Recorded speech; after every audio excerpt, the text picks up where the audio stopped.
Hello guys! Magandang araw. Ayan, welcome to my vlog. For today's video guys, ayan, magkukwentuhan lang naman tayo at hindi ko alam kung anong pagkukwentuhan natin kasi ngayon ko lang naisip guys na wala pala akong video.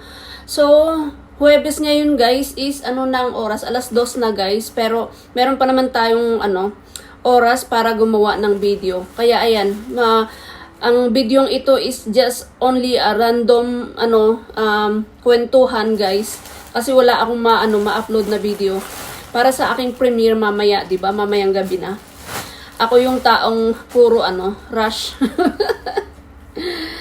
Lahat ng rush, ayan.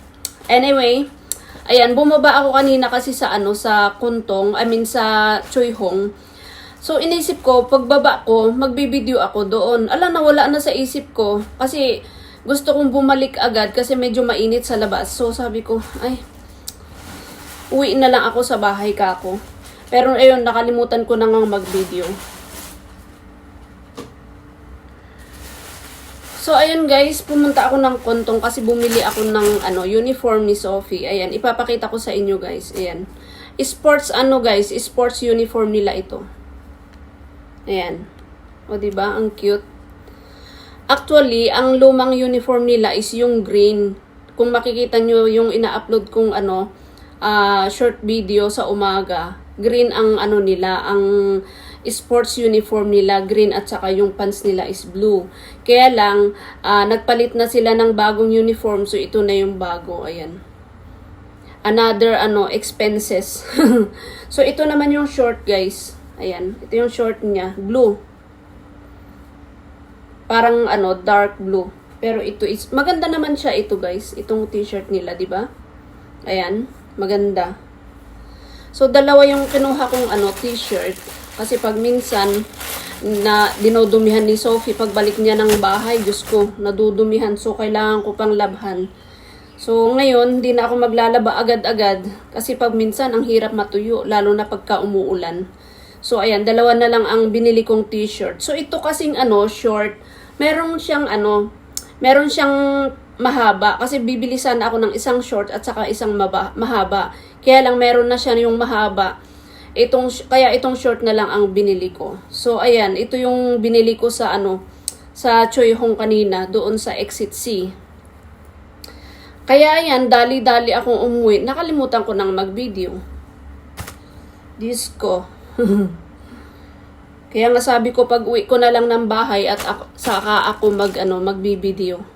Munti ko na namang nakalimutan pagtingin ko sa oras, alas 2 na. Diyos ko, naaliw akong nanood doon sa sa mga interview. Alam niyo naman yung mga balita ngayon about politics. Ay, Diyos ko, day. Kulang na lang. Kasi pag yung may pinupuntahan ako, ayan, pinapanood ko yung mga, alam mo yung mga vloggers ng mga na nagsasalita na walang takot magsalita, o di ba? Kaya gusto ko silang panoorin kasi yung the way nilang mag-deliver ng yung mga words ay talaga naman parang ang tigas-tigas tapos ang tapang-tapang nilang magsalita. So yun yung gustong-gusto kong panoorin sa mga vloggers. Patapang ba? Walang kinakatakutan. Gusto ko maging ganun ako, guys. Ganun din ba kayo? Parang gusto kong ganun yung yung itsura ko ba?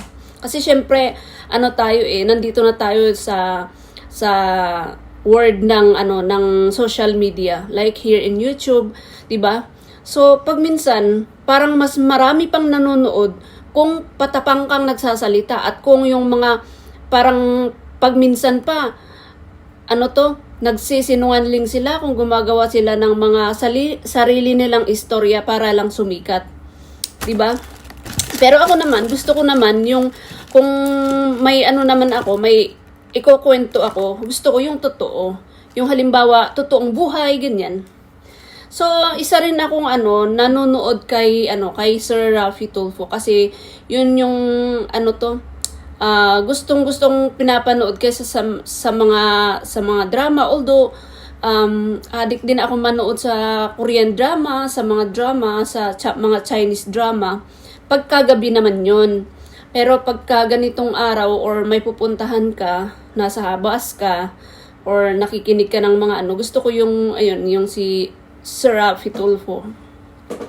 Kasi mga ina-upload nilang mga video is talagang nangyayari sa totoong buhay. At saka marami ka ring matututunan kay Sir Rafi Tulfo kasi 'di ba yung mga nagrereklamo is about iba't ibang klase ng mga problema na nangyayari sa Pilipinas. So totoong buhay 'yun. So 'yun ang gusto ko at marami akong natututunan habang ako'y nanonood doon sa programa ni Sir Rafi Tulfo. Shout out po kay Sir Rafi Tulfo, ayan.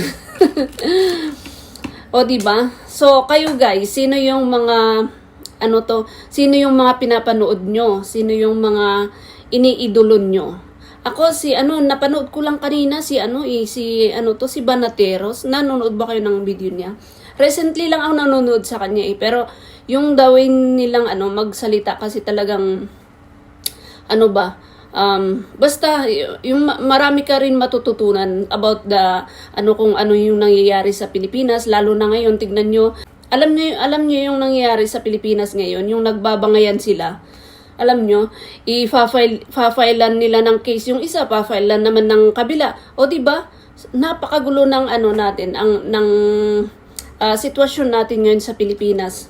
Samantalang ang dami-daming problema na dapat isolve sana, 'di ba? Lalo na ngayon yung mga mamamayan na talaga namang nahihirapan, no?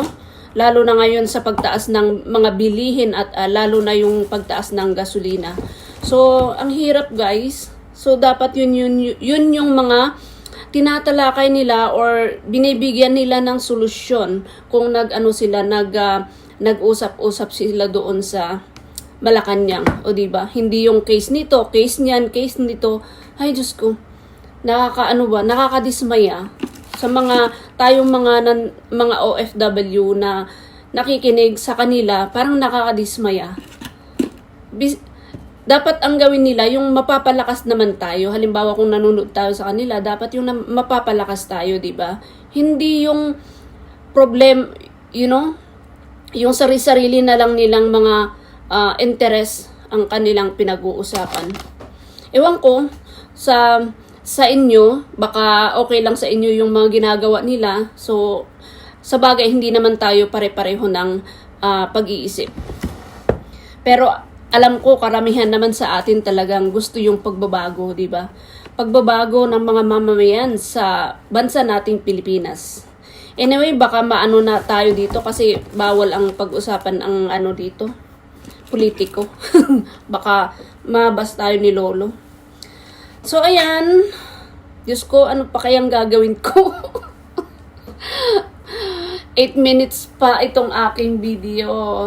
Ano pa bang ipapakita ko sa inyo? Ay, oo pala. Baka gusto nyong, mag-order ng salamin. O, diba? Ito. Iron speak na salamin. Pang mainit. Ayan. In-order ko sa kabatsmate ko ito, guys. 500. Parang salamin dito sa salamin. Magsalamin ka. Ayan. Maganda siya sa init talaga maganda. Ayan. Ayan pala yung pangalan. Iron spec. Ayan. Maganda, guys. Pa-cute-cute lang tayo. O, diba? Naka 9 minutes na tayo. Ganito lang gawin nyo, guys, pagka wala kayong ma-upload na video. Magkwento lang kayo kung ano-ano. Kung ano yung ipapakita nyo dyan sa bahay nyo. Wala kasi talaga akong video. Dati, meron akong mga binibideo tapos hindi ko na play. Ngayon naubusan ako. Diyos ko, ang hirap maubusan ng video. Kaya ayan, nag-video tayo kunwari dito sa bahay. O diba? O baka gusto nyo, guys, sa totoo lang, hindi ako nagbibiro, ayan. iron spec na ano, na salamin para sa ano, pang mainit na panahon. Lalo na ngayon at summer na guys. Baka magustuhan nyo. Maraming kulay ito. Merong blue, yellow, ano pa ba ang meron? Ito kasi ano black gray siya. Black. Ayan. Maganda naman siya guys. Kahit na medyo mahal. Okay lang. Maganda sa sa init. Kasi parang talagang naano yung mata mo. Parang napoprotektahan.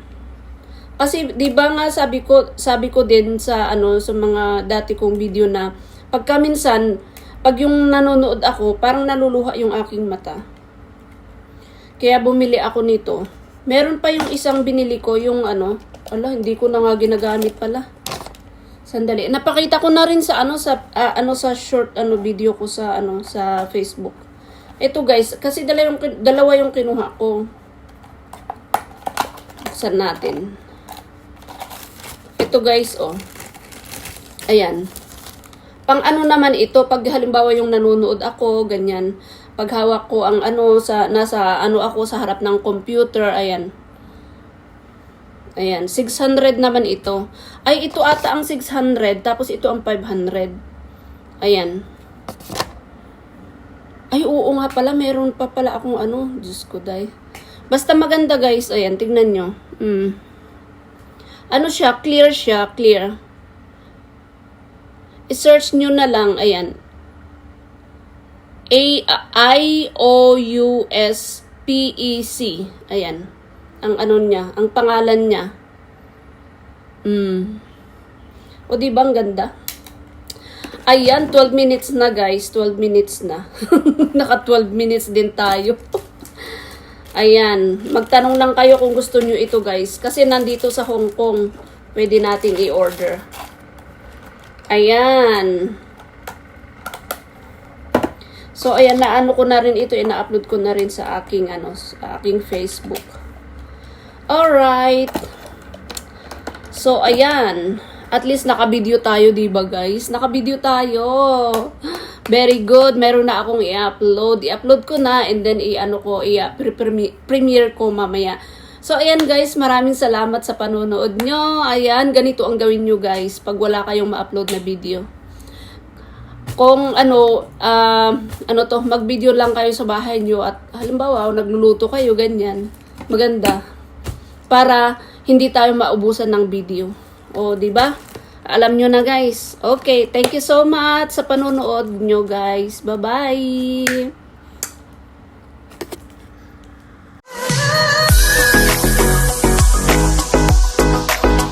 Don't forget to like, share, and subscribe, and hit the bell icon.